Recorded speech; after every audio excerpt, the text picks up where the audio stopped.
இன்று பெற்றோர் மரண வேளையில் பல வசியத்துகள் செய்கிறார்கள். அவர்களுடைய உள்ளத்தில் எது பெறுமதியாக இருக்கிறதோ அது வசியத்தாக மாறுகிறது. பணம் சம்பந்தமாக, தொழில் சம்பந்தமாக, பாஸ்போர்ட் சம்பந்தமான வசியத்துகள் கேள்விப்பட்டிருப்பீர்கள்.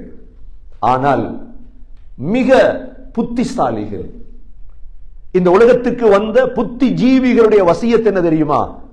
அல்லாஹ் குர்ஆனிலே இذ قال له ربه أسلم قال أسلمت لرب العالمين.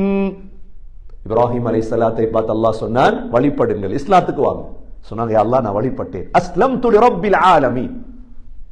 இப்ராஹிம் அலைஹிஸ்ஸலாம் இஸ்லாத்தில் வாழ்ந்தார்கள். தன்னுடைய பிள்ளைகளுக்கு அவர்கள் செய்த வசியத் என்ன?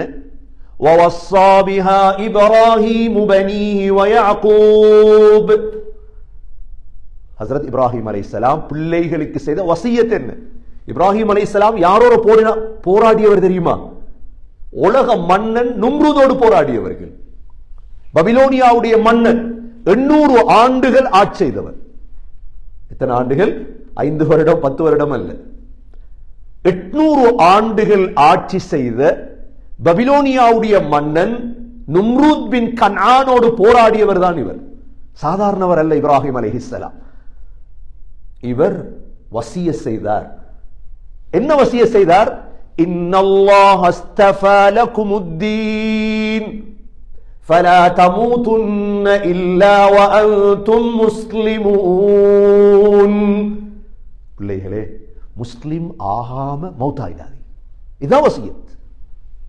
முஸ்லிம் ஆகாம என்ன செஞ்சிடாதீங்க. அப்ப முஸ்லிம் ஆகிறண்டா என்ன? இத பின்பற்ற இல்லை யகூதிகள், நசாராக்கள். உங்களுக்கு தெரியும்.